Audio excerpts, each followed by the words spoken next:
Hello, my dear friends. I'm so happy you're here with me today. And today, I'd like to tell you a gentle story called The Bench by Willow Creek. There is a small town in northern Michigan where the winters feel long. In that town lived a retired schoolteacher named Marjorie Lane, who had just turned 80. She had soft, white hair pulled back in a loose bun, and eyes that still sparkled like someone who loved the world deeply, even after all these years. Every morning, Marjorie walked to Willow Creek Park, a quiet place where tall willow trees leaned over the water as if whispering to their own reflections. Near the creek stood an old wooden bench, weathered by rain and sun, but still strong. Marjorie had sat on that bench almost every day for 20 years, first with her husband, then alone after he passed. That bench held her memories like a gentle guardian. One cool spring morning, as she approached the bench, she noticed someone sitting there already. It was a man in his late 60s, thin, hunched, and dressed in an old army jacket. His hands trembled slightly. His eyes were lost somewhere far away. Marjorie offered a kind smile. "Good morning. Mind if I join you?" The man looked startled, then nodded. She sat beside him, feeling the soft wind carry the scent of damp earth and early blossoms. After a quiet minute, the man spoke in a raspy voice. "I've been walking past here for months, but never sat down. Today felt different." "What made today different?" Marjorie asked softly. He swallowed, looking down at his hands. "My wife passed last month, after 52 years. His voice cracked like a branch under snow. Marjorie's heart warmed, not with pity, but with understanding. "I'm very sorry. Losing someone you share a lifetime with. It's like losing a part of yourself." He nodded. "My name's Harold." "I'm Marjorie," she said gently. "And I understand more than you think. My husband passed 10 years ago." She paused. "This bench helped me learn how to breathe again." Harold let out a long, shaky breath. "I don't know where to put my life now." Marjorie looked out toward the water where the morning sunlight sparkled like scattered diamonds.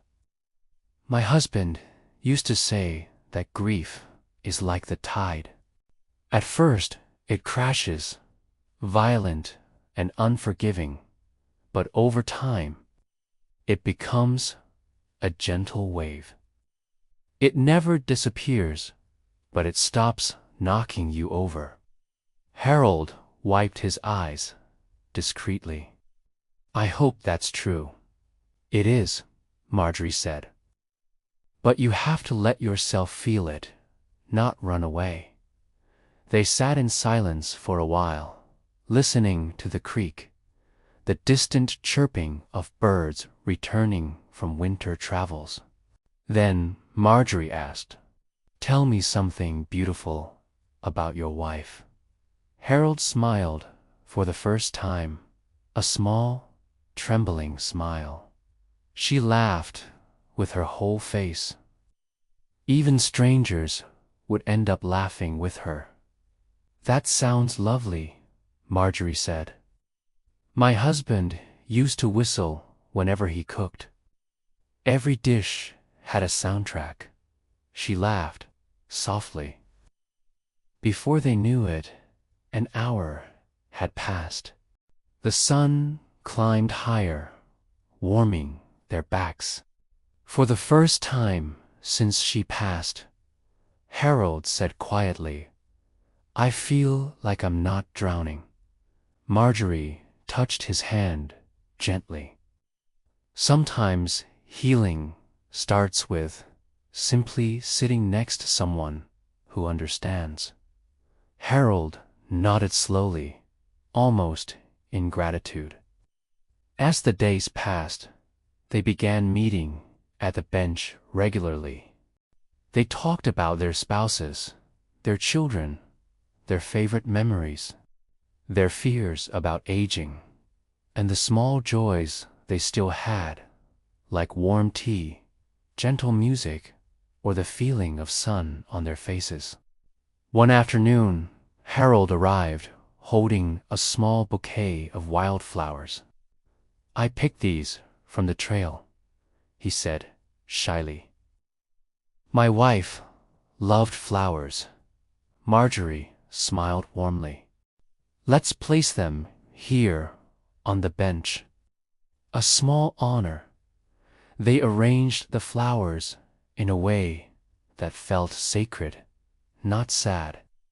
Week after week, that bench became something new, not a place of grief, but a place of shared healing, where two aging hearts found comfort in the quiet presence of another soul. One autumn morning, Marjorie said, "You know, I used to come here to remember what I lost. Now I come here to appreciate what I still have." Harold nodded. "And I come here because sitting with you feels like sitting in peace." She patted his hand affectionately. "That's what Willow Creek does. The water teaches us how to move forward." As leaves turned golden and drifted gently to the ground, the two of them continued meeting at that same wooden bench, a place shaped by time, softened by stories, and brightened by companionship. And the creek kept flowing softly, steadily, reminding them that life, even in its later chapters, could still bring unexpected moments of warmth.